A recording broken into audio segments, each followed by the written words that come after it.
Welcome to the Hidden Corners, where truth and terror collide.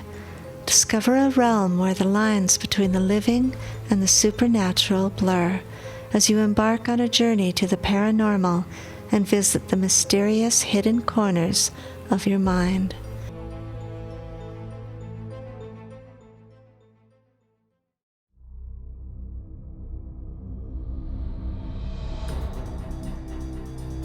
Son of the Wolf, Part 2 of the Wolfman Series. Well, Jack Moore, cattleman and brand inspector, now turned bounty hunter, rode his horse through the densely tangled woods of the Hall rainforest in western Washington, on the west side of the Olympic National Park. So this is what the phrase primordial darkness means, he thought to himself. A phrase that suggests not only blackness, but unseen things lurking in the blackness. Creatures that skulk in the deep shadows and shun the light of day. Slinking figures that prowl beyond the edge of normal life. Such thoughts flitted vaguely through his mind that night as he groped along the narrow trail that wound through the deep forested land. Such thoughts are likely to keep company with any man who dares hiking through that lonely stretch of densely timbered forest at night. It's wet, it's dark, and it's scary, and his nerves were on edge. There is no blackness this side of hell as absolute as the blackness of these dark woods, so dense that no moonlight can filter through the upper canopy of branches and moss. Well, the trail was merely just a trace of a different color, winding between the walls of solid ebony. His horse followed as if by instinct, both man and horse, with razor-sharp senses. This caution did not spring from the uncanny speculations roused by the darkness and the silence, nor by the superstitious hordes of tourists that frequented this part of the country, and they were searching for vampires and Bigfoot. The town of Forks, Washington, was only an hour away, and was made hugely popular by the movie Twilight, in which a vampire falls in love with a human girl. Now the tourists flocked to this tiny little town, hoping to relieve the excitement of the girl wooed by that young, handsome vampire. No, Jack had a good material reason to be wary. Vampires might roam the rainforest with bloody throats and cannibalistic hunger, as the locals maintained. But it was no vampire he feared. He listened for the snap of a twig or any sound that would forewarn murder striking from the black shadows. The creature he feared and was more familiar with was a wolf. A couple of years ago, Jack would have laughed at the idea of hunting a beast the likes of which he was now on the hunt for. He was a conservative man. He wasn't taken to whims of fancy or superstitions. But earlier that week, the deadliest criminal in Montana had broken from the clutches of the law, leaving a ghastly toll of dead behind him, causing a manhunt that stretched from Montana through Idaho and on into Washington, where he was now. Rangers with bloodhounds baying through the brush and hard-eyed men with rifles were beating through the thickets. Helicopters hovered over the places searchers couldn't easily hike to, and they were seeking him near the towns and tributaries of the Snake River. But Jack knew him better than they did. He knew he was unbelievably primitive, enough to plunge into uninhabited wilderness and hunt like a lone wolf in solitude that would have terrified and daunted any other man. And Jack also knew what he was really after: revenge. So while the hunt flowed in other directions, Jack drove his horse trailer to Port Angeles, and he rented a small hotel room. He had scouted out the area earlier, and he had phoned Parker to join him. Sheriff Parker was retired now, but he had been part of the scouting party that had brought down Gunther and Hannah Yeager in Montana. Very few people knew the truth of what really happened out there by Clark's Meadow, and Jack was just as happy keeping it that way. Gunther and Hannah had a son who was just turning into a man when his parents were killed in a hunting accident. The townsfolk raised enough money for the boy to go off to college to Montana State University for pre-veterinary medicine, and then on to Washington State University's College of Veterinary Medicine. Now he'd come back to Montana and he'd set up a small veterinary practice in Kalispell. But he apparently had developed a taste for his patients. And after much investigation, he lost his vet license and was thrown in jail. His taste for animal flesh soon led to human flesh, as prey was abundant in the jails. Rumor has it that the guards would put their more obnoxious prisoners in a cell with Hans Yeager just to get rid of them. They didn't care if the fellows got eaten. But somehow the press got wind of the story and all hell broke loose. Now it was determined that Hans should be placed in a mental institution under complete solitary lockdown, and during the transport, as you might guess, he somehow managed to break free, killing all the guards and the policemen who were transporting him. But it was not just to look for Hans Yeager that Jack plunged into that isolated wilderness. His mission was one of warning rather than searching, for deep in the maze of this pine labyrinth, a man who went by the name of Doc Morris lived alone in a cabin on the outer boundary of the national park. Parker and Moore felt it was their duty to warn Doc that a red-handed killer might be skulking about his cabin.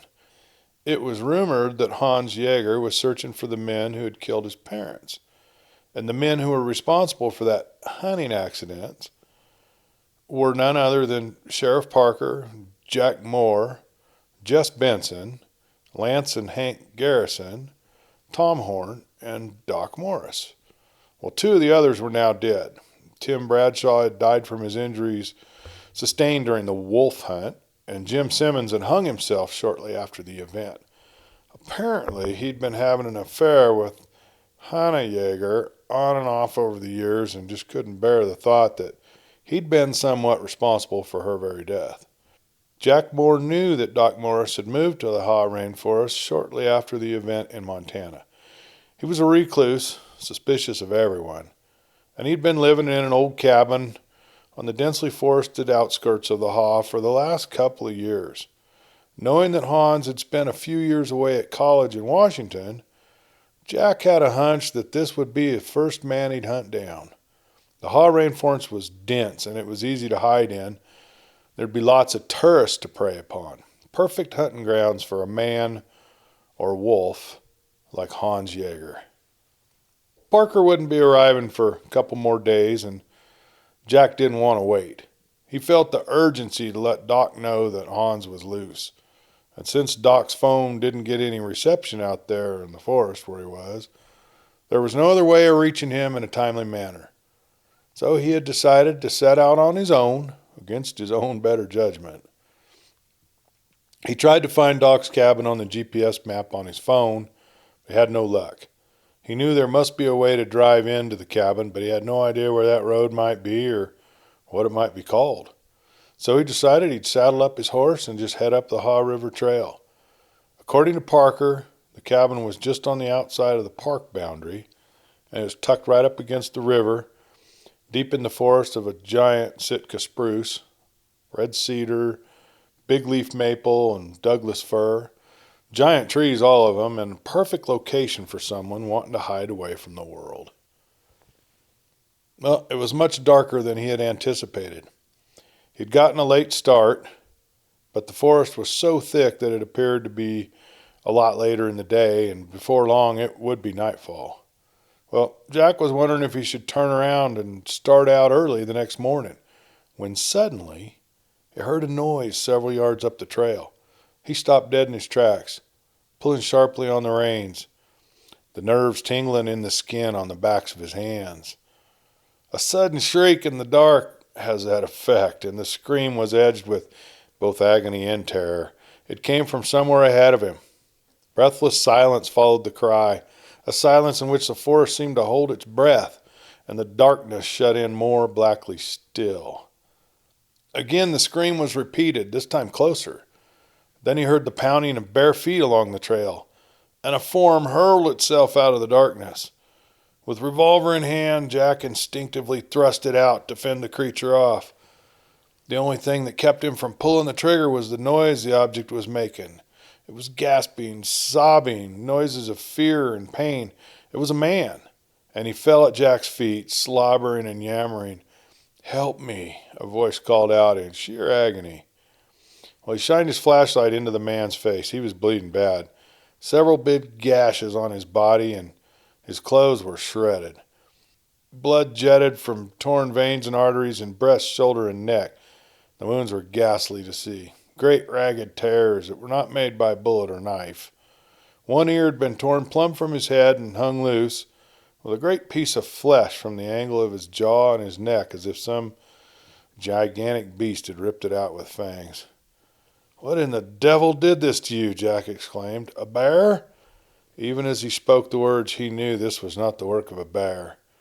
He knew without a shadow of a doubt that this was done by a wolf, but not any ordinary wolf.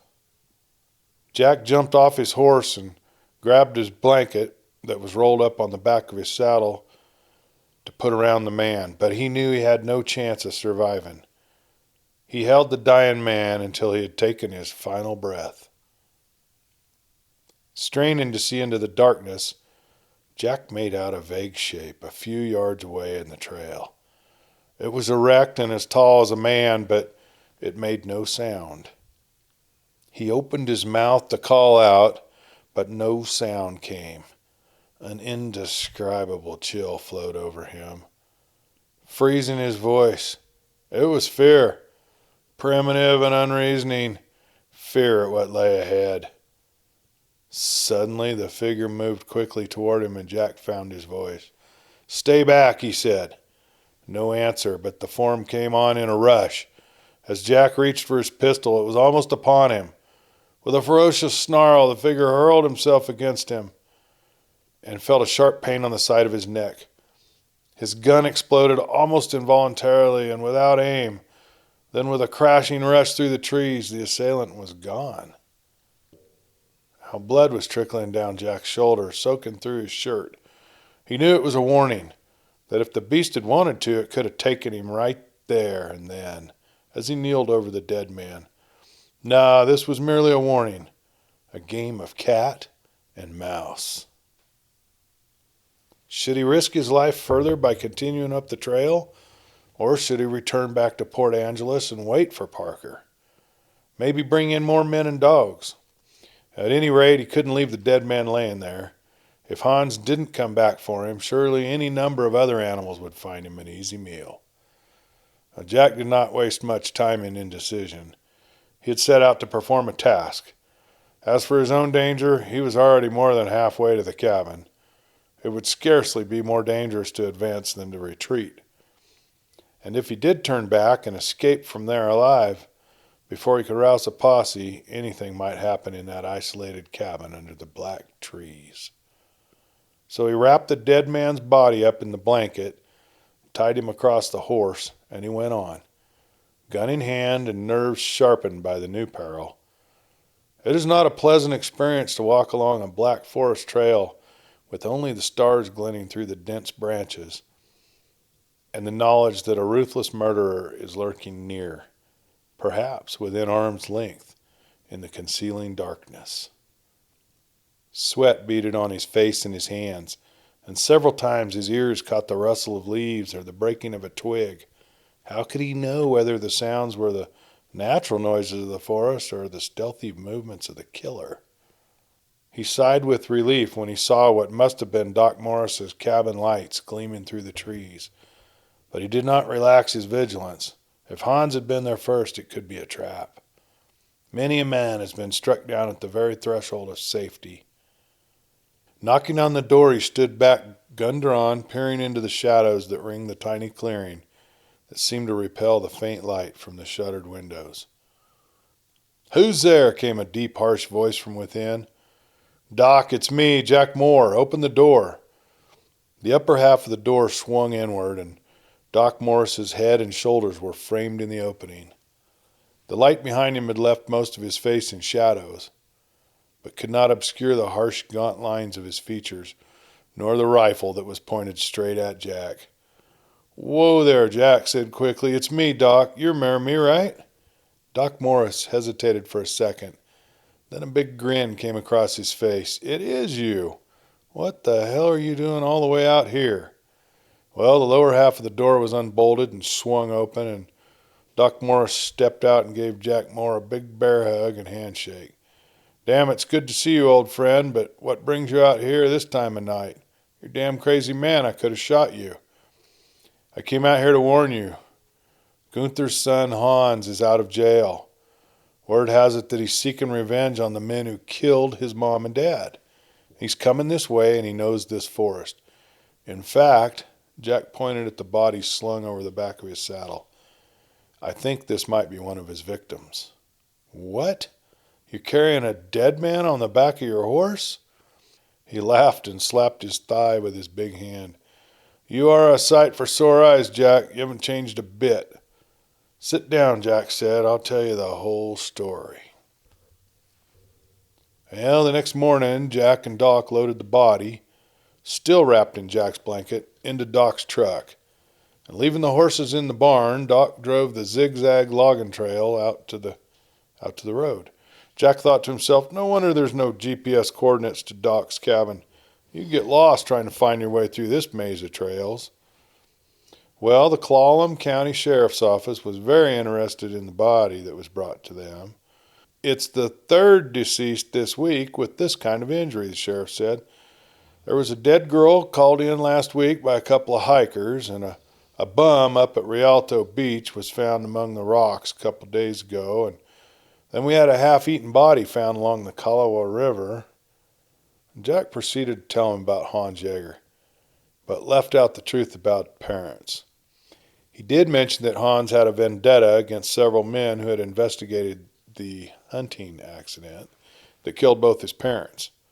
Now, Jack had every reason to believe that Hans was in this part of the country and was responsible for the mysterious deaths that have been occurring around the Olympic National Park.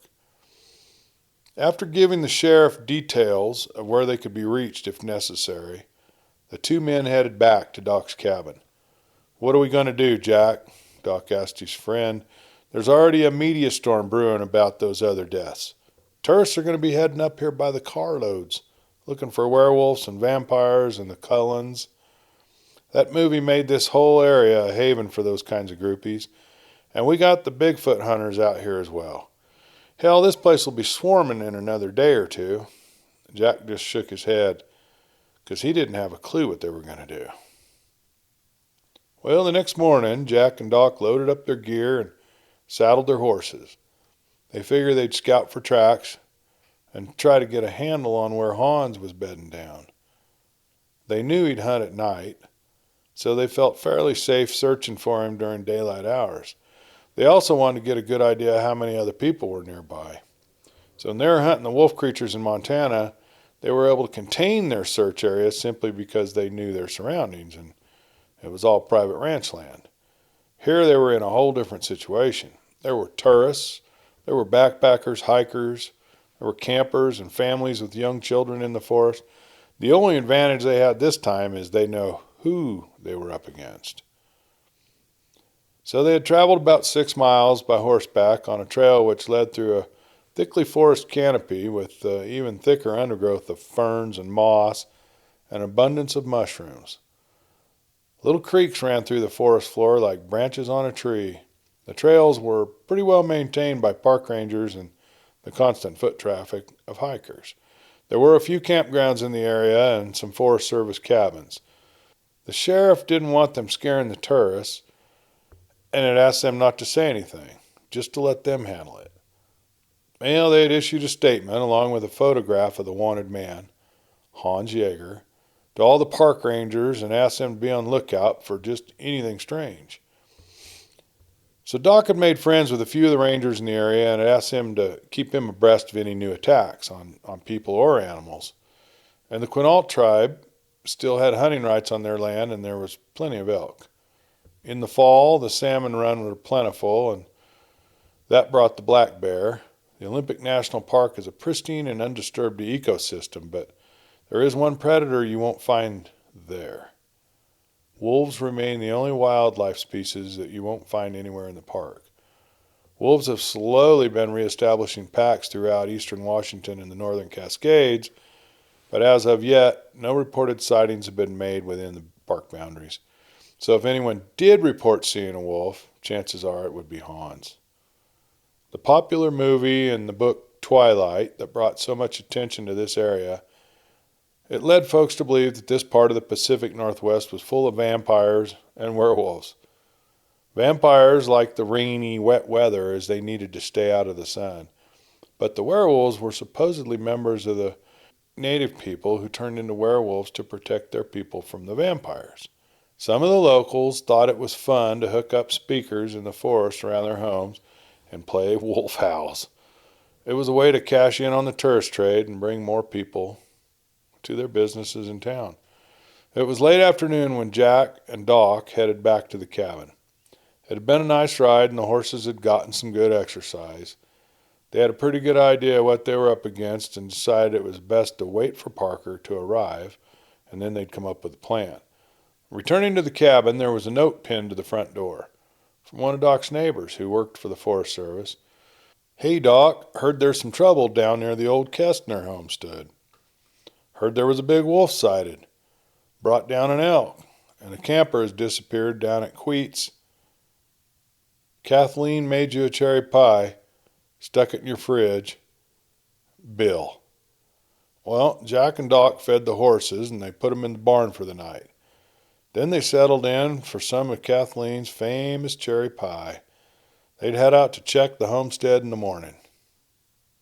Now at the southwest corner of the park boundary, about 20 miles from Doc's cabin, they drove to the old Kestner homestead. The Kestners had tried to carve out a life for themselves by farming this portion of the rainforest, but they'd failed. It wasn't for the lack of effort or lack of water. In fact, there was too much water. The family just couldn't beat back the rapid encroachment of the rainforest.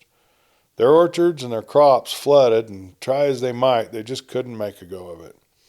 The Park Service had eventually purchased the land from them, but there were still a few old buildings remaining and traces of the old farm. So they got out and they looked around. Someone had definitely been hanging around there. They could tell by a few items left in the old shed. A sleeping bag and a few articles of clothing. They could be from a drifter, sure, but they also might be Hans's things. They didn't know if Hans was traveling as a man or a wolf. It didn't require a full moon to bring on his abnormality. That was merely part of the legend. He could change at will. How that worked, they didn't know, but one thing was for certain. He could appear as a man if he wanted to, but the beast was always lurking within him. Now up the road was a small rustic campground on the Queets River that Bill had mentioned in his note. It's secluded and wild and known for its black bear, but this wasn't a bear that mauled the camper.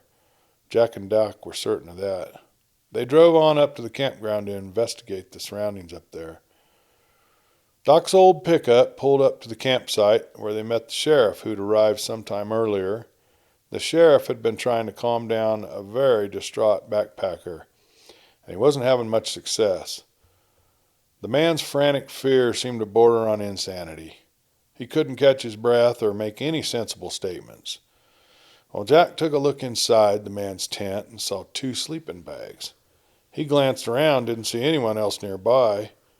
"You here alone?" Jack asked the camper. The man nodded his head back and forth in a distinct no, and tried to say something. "Just calm down, take a deep breath. We're all here to help you. Let's start from the beginning." Then Doc took a flask of whiskey out of his truck and offered the man a drink, which he gladly accepted. It seemed to calm him, just enough to get a couple of deep breaths. Finally able to speak, the man began his story. His wife and he had backpacked down the Queets River Road, which had been washed out for years, so it was unpassable by vehicles, and they walked that down to the campground. She'd left the campsite to pick wild blackberries. He heard her scream, and he jumped up to run towards her. Well, he reached the blackberry thicket, but his wife's screams were fading into the distance. Something had grabbed her and ran. He had tried to follow, but he couldn't make his way through the thick underbrush, the thorny thicket. He thought he saw a wolf, but it couldn't have been a wolf because it ran on 2 legs. Well, his wife's screams continued till he couldn't hear him any longer. He didn't know what to do. He couldn't get cell reception. He didn't have a vehicle. So he took off running up the river loop trail, and he met a park ranger who was able to radio in for help. Now the sheriff assured the man they'd do everything they could to find his wife, and there was no sense in staying there alone at the campground. They offered to take him into town and put him up in a hotel until further investigation could take place. Jack and Doc looked at each other and shook their heads. How could they possibly hunt this creature when he could be anywhere on the Olympic Peninsula? Well, so they drove back home in silence, both men searching their thoughts for the best way to hunt down this predator. Parker arrived in Port Angeles the following day, and Jack and Doc were there to greet him. The three sat in a diner, and they all discussed a plan of action. They knew Hans would ultimately find them, which might be easier than trying to track him through the thick forest. He could be anywhere, and they knew he could travel through that dense underbrush much easier than they could. Well, they decided the best plan would be to hold up at Doc's cabin and wait for him to come to them. So they bought provisions to last several days and stopped in at the sheriff's office to introduce Parker and inform him of their plan. Best to keep the local sheriff's department on their side just in case things got ugly and they needed him. Well, 4 days had passed before they had a sign. It was evening, and the horses were restless. Doc's dog, an old Queensland heeler named Bessie, she'd been barking and perking her ears up all evening. Something was bothering her. The horses were sheltered in the barn, and they kept Bessie inside, even though she wasn't any too happy about that. The three men had loaded rifles, and they'd check them ever so often. They had bolted the door, and they all took their positions at the windows. From the black woods surrounding the cabin, there rose a shriek, a blood-curdling laughter, followed by the distinct howl of a wolf. "He's here," Jack said, as much to himself as if to the others. "Watch those trees. If anything moves, shoot first and ask questions later. I'll do the same on this side. Let's get us a wolf." The men watched through the open windows of the cabin on the three sides that had windows. The back of the cabin had a door that was bolted shut, but no windows, and Doc stood beside the living room window and was flanked by the kitchen, with Jack Moore standing at that window, and a small bedroom where Parker stood guard. But even as Doc peered into the darkness of the night forest, seeing no movement at all, the top portion of the window pane above him was shattered, as if something had been hurled through it. Instantly the night was split by sheets of flame that burst in blinding flash out of the doors and the windows and chimney of the cabin. Tongues of flame leapt to the walls and ceilings of the small cabin. In a chaotic dance of terror, the men ran, rolling in the dirt to extinguish the flames from their clothing, while scanning the darkness for the beast. Shots rang out, and there was yelling and screaming. Even while the blaze was still in his eyes, another explosion filled the night with blinding sparks and accompanied by a thunderous reverberation, and Jack fell, struck on the head from behind, terrifically and without warning. A flickering light from a torch was the first thing he saw upon awakening. Jack blinked. He shook his head. He came suddenly full awake. He was lying on his back in a small glade, walled by towering black trees which reflected the light that emanated from a torch stuck upright in the earth near him. His head throbbed and blood was clotted on his scalp. His clothes were torn and his skin was scratched as if he'd been dragged brutally through the brush. A huge, dark shape squatted over him. A man of medium height, but of gigantic breadth and thickness. A man, not quite wolf, but not quite human either. Hans Yeager. His beastly ferocity was reflected in the bulging knots of muscles that corded his long, massive, hairy arms, his huge, sloping shoulders, and the massive head with long, canine fang teeth. Yet he still had the slim hips and lower torso of a man. "About time you were coming to, Jack Moore," The beast spoke in a low guttural voice. I wanted you awake before I kill you, so you know who killed you. Where's Doc? Jack demanded harshly. And Parker? Oh, don't you worry. You'll watch him die as well, the beast snarled, showing his fangs in a slobbery, evil sneer.